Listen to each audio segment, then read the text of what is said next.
After the occupation of the Crimean Peninsula, the name Unsinkable aircraft carrier started to be firmly associated with it, fueled by both literally pamphlets and articles and reports in Russian media.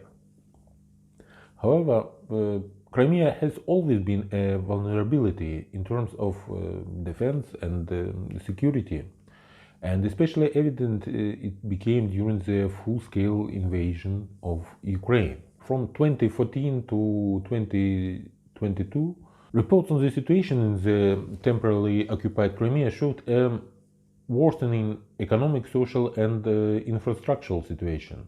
Crimea turned into another subsidized region for Russia, draining funds from the budget, and it was comparable to the funds spent on the North Caucasus and funds spent directly on Chechnya.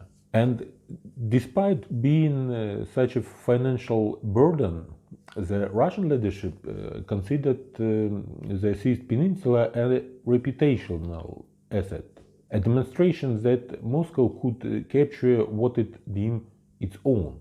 And so, despite Crimea being a financial drain, attempts were made to portray it as a pearl of Russian hybrid revanchism and a showcase for Putin's dictatorship. Then everything changed dramatically in 2022, when the peninsula became a key logistical hub for the invasion of the mainland Ukraine, and it became a base for Russian occupation forces. Great expectations were placed on it, but the outcome turned out to be disappointment and a strategic deadlock. So let's talk about the fleet. Russian Black Sea Fleet, primarily based in Sebastopol, was expected to play a crucial role in the occupation of mainland Ukraine, comparable to the role of ground forces and the aviation component. The fleet was relied upon for capturing the Odessa region and then advancing successfully to the border with Transnistria to connect Transnistria by the land bridge. Missile strikes from the Caliber cruise missiles were supposed to neutralize the entire air defense component of the South Ukrainian army and disarm it before the aviation assault.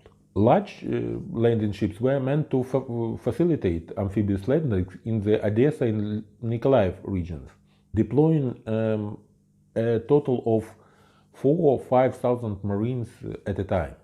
The Russian command allocated several days to a couple of weeks for expanding their beachhead in the south to cover two regions, Odessa and Nikolaev. However, everything went awry from the first hours of the full-scale invasion on the February 24, 2022. Most missile strikes were repelled, and the approaching landing ships faced resistance from coastal artillery. Unable to smoothly disembark a large number of Marines, they became vulnerable targets. It was later revealed that the coastal defense cruise missiles Neptune, they maintained full combat capability, and they were waiting for the opportune moment when the priority target, you know it, the missile cruiser Moscow, entered the effective range. Gradually, day by day, week by week, the Russian Black Sea Fleet lost dominance in the Black Sea, suffered losses, was repelled from Ukrainian waters, and eventually spectacularly and flamboyantly burned in the home ports of Crimea.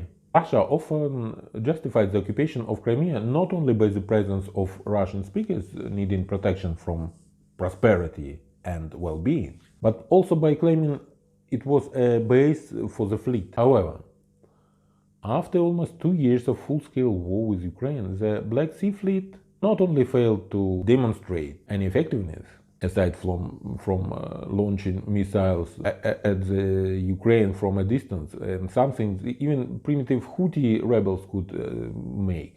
But by the end of 2023, it was expelled from the peninsula. Any entry of its ships into one of the Crimean ports could result in complete destruction.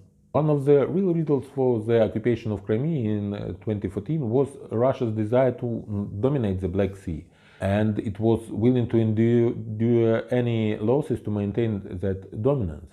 However, this dominance was ephemeral, and it dissipated as soon as Russia engaged in full-scale confrontation, engaging in a conflict with a country that essentially had no fleet. Now Russia doesn't have a fleet either, just a flotilla. And by the end of 2023, it's in situation even worse than in 1990s. Let's talk about logistics. After the occupation of Crimea, a priority for Russia was to connect it to the mainland with a bridge. This logistics infrastructure was intended to significantly simplify not only civilian and commercial transport, but, of course, primarily military operations. In 2022, the majority of logistical support for the Dnieper and East troop groups, Dnieper it is Kherson and East it is the Zaporizhia region, as well as the defense of Crimea group, was carried out through the Kerch Bridge. However, this questionable construction quickly lost its full functionality after a successful sabotage on October 8, 2022 and then on July 17, 2023. And effectively, logistics through Crimea proved unreliable.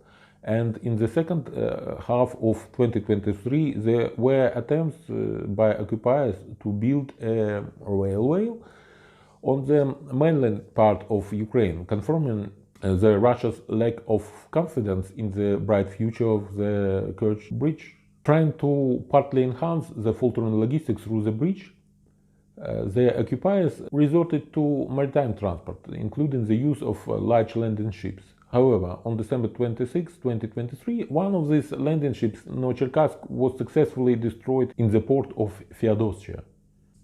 Essentially, Crimea represents a very challenging logistics hub, which, far from simplifying the support of troops in temporarily occupied territories, it instead complicates and increases the risk for cargo. Aviation component. The occupiers started calling Crimea an aircraft carrier not without reason, as the peninsula hosts a considerable number of airfields that can be used by Russian aviation. These airfields became the primary targets for strike. For example, on August 9, 2022, a strike was carried out on the Saki Air Base, resulting in destruction of Su-24 and Su-30SM aircraft. Drone strikes and sorties became a regular occurrence for Crimea, prompting the Russian occupation forces to concentrate more air defense resources to enhance the security of the peninsula facilities. Currently, an echeloned air defense system, second in density only to Moscow and the Moscow region, is deployed on the peninsula. However, this doesn't save the Unsinkable aircraft carrier, and sometimes it even simplifies the tasks for the Ukrainian defense forces in destroying expensive Russian air defense systems. For instance, on August 23, 2023, the S-400 Triumph air defense system was destroyed on Cape Tarkhanhut, and a similar incident occurred near Yevpatoria on September 14. Throughout the full-scale invasion of Ukraine, at least 77 alarming incidents with various consequences were recorded in Crimea, ranging from explosions in the sky to explosions on the ground. Additionally, at least 4 Russian aircraft and 1 attack helicopter self-destructed under mysterious circumstances during this period. In 2024, the history of Black Sea Fleet retreat from Crimea to Novorossiysk may repeat itself for the aviation, which the Russian occupation forces will be forced to relocate to Russian territory to protect them from complete destruction. An aircraft carrier without aviation, that's not an aircraft carrier, it's a dump truck. So, to sum up, clearly it's challenging to call Crimea reliable, safe, or even an unsinkable aircraft carrier. The cruiser Moscow, the landing ship Minsk, Novocherkassk, the submarine Rostov-on-Don, and many others attest to this. Moreover, in the event of the complete loss of functionality of the Kerch Bridge, which will happen, Crimea will lose even minimal significance, but will continue to demand resources on an order of magnitude greater than before 2022.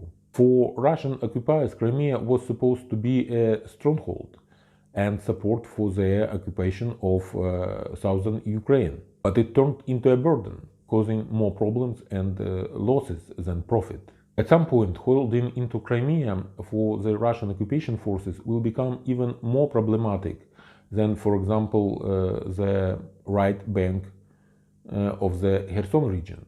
The only complication lies in the fact that for the criminal military political leadership of Russia, Crimea is a matter of reputation and principle. Even when it protrudes as a bleeding bone from the throat of the occupation regime, they will not spit it out, continuing to endure the pain. And perhaps it will be the occupiers' ultimate undoing. Thank you for watching.